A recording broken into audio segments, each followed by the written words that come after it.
c'est l'actualité internationale. Le corps de Franco va être exhumé. Eh bien, c'était hier au Cortès. La gauche a voté pour, la droite s'est abstenue. Et il n'y a pas d'extrême droite. C'est une curiosité en Europe. Le franquisme a en quelque sorte immunisé les Espagnols. Alors, d'ici Noël, Franco sera chassé de la vallée de Los Caídos, où reposent 40 000 combattants de la guerre civile.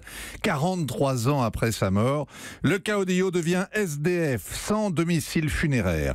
La vice-présidente du gouvernement est impatiente. Il n'y aura ni honneur, ni paix tant que les restes de Franco seront au même endroit que ses victimes. C'est Antigone, mais à l'envers. Ouais.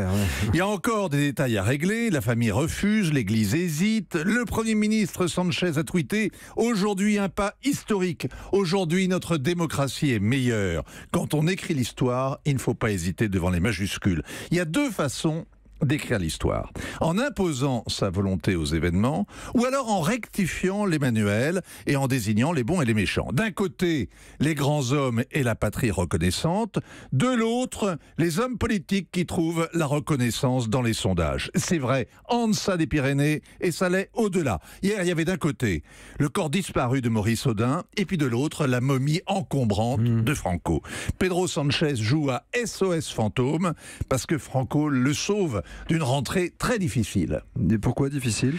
Il n'a pas de majorité, il ne peut pas réformer, il est beau gosse mais il est impuissant. Oh. Lundi, il a dû renoncer à imposer les banques, à priver les Séoudiens des armes qu'ils avaient achetées, à créer un syndicat des travailleuses du sexe, autant de mesures déjà claironnées. Mardi, 1 million de Catalans a défilé à Barcelone. Et sa ministre de la Santé a été emportée par le scandale des faux diplômes. Et lui-même, d'ailleurs, Pedro Sanchez, est accusé d'avoir plagié sa thèse de doctorat. Et aujourd'hui, il doit la publier.